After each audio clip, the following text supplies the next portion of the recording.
Hello friends, welcome to Tamil Mom Portfolio. So இன்னைக்கு August 14ஆம் தேதி நம்ம இந்தியன் ஸ்டாக் மார்க்கெட்டோட பிளாக் டே அப்படின்னு கூட சொல்லலாம். மிஸ்டர் ராகேஷ் ஜுன்ஜுன்வாலா சார் அவர்கள் இறந்துட்டாங்க. ஸோ அவருக்கு வயது 62. ஸோ இவர் trader, investor and chartered accountant. அது மட்டும் இல்லாமல் நம்ம எல்லாருக்குமே பெரிய role model. Indian Warren Buffett அப்படின்னு கூட சொல்லுவாங்க. இந்தியாவோட பிக் புல் அப்படின்னும் சொல்லுவாங்க.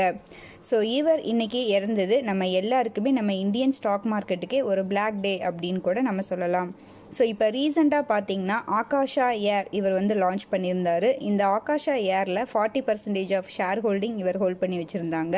ஸோ இப்போ ரீசெண்டாக ஆகஸ்ட் 12ஆம் தேதி Bangalore to Kochi, Kochi to Bangalore first டைமாக ஆகாஷா ஏர் அஃபிஷியலாக லான்ச் ஆச்சு.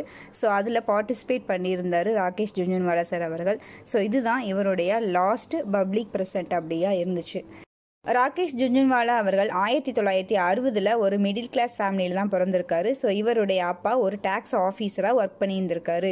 இவர் 1985 சிஏவை முடிச்சிருக்காரு, சார்ட்டர்ட் அக்கௌண்டன்ட் முடிச்சிட்டாரு. ஸோ நம்ம இந்தியாவோட வாரன் பஃபட் அப்படின்னு நம்ம இவரை சொல்லலாம்.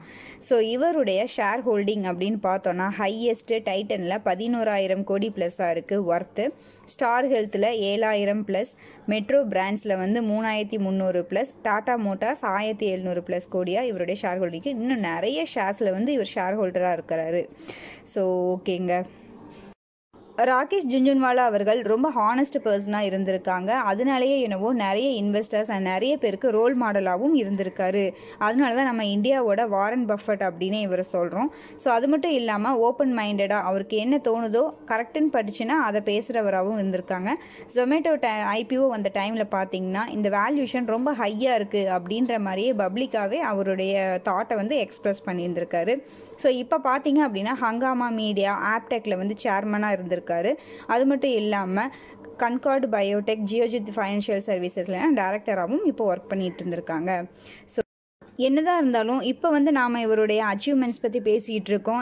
சேர்மனாக இருக்கார், டைரக்டராக இருக்கார், ஆகாஷா ஏரோட ஓனராக இருக்கார், இன்வெஸ்டர், ட்ரேடர், ஷேர் ஹோல்டர், 40,000 கோடிக்கு சொத்துக்கு அதிபதி அப்படின்ற மாதிரி நம்ம இப்போ பேசினாலும் இப்போ இவர் நோ மோர் தான்.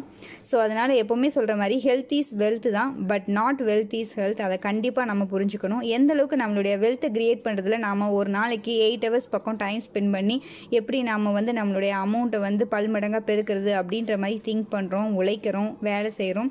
So at the same time நம்மளுடைய ஹெல்த்துக்கும் கொஞ்சமாவது கான்சென்ட்ரேட் பண்ணணும் அப்படின்றது இவருடைய வாழ்க்கையை வச்சு நம்ம புரிஞ்சுக்கலாம். நமக்கு தெரியாது இன்னும் அவருக்கு வேறு ஏதாச்சும் இஷ்யூஸ் இருந்துச்சு அப்படின்ற மாதிரி. பட் ஆஸ் அ காமன் மேனாக நமக்கு இதுதான் தோணும் இல்லைங்களா? ஸோ அவர் எப்படி வெல்த் கிரியேட் பண்ணுறதுல அவரோட டைம் ஸ்பெண்ட் பண்ணாரோ அந்தளவுக்கு அவரோட ஹெல்த்துக்கு டைம் ஸ்பெண்ட் பண்ணல அப்படின்ற மாதிரி தானே நமக்குலாம் தோணும்.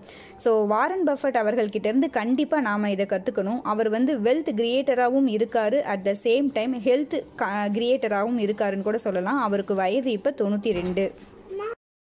நான்லாம் 92 ஏஜ் வரைக்கும் இருப்பேனா அப்படின்றது இப்போவே எனக்கு டவுட்டாக இருக்குது. ஸோ இனிமேலாவது இன்னும் கொஞ்சம் கேர் எடுத்து ஹெல்த்து கான்சென்ட்ரேட் பண்ணணும் அப்படின்றது நான் நினச்சிட்ருக்கேன். ஸோ நீங்களும் எந்த அளவுக்கு வெல்த்துக்கு கான்சென்ட்ரேட் பண்ணுறீங்களோ அட் த சேம் டைம் ஹெல்த்துக்கும் கான்சென்ட்ரேட் பண்ணுங்கள். எல்லாரும் ஹெல்த்தி அண்ட் வெல்த்தியாக இருப்போம். நன்றி, வணக்கம்.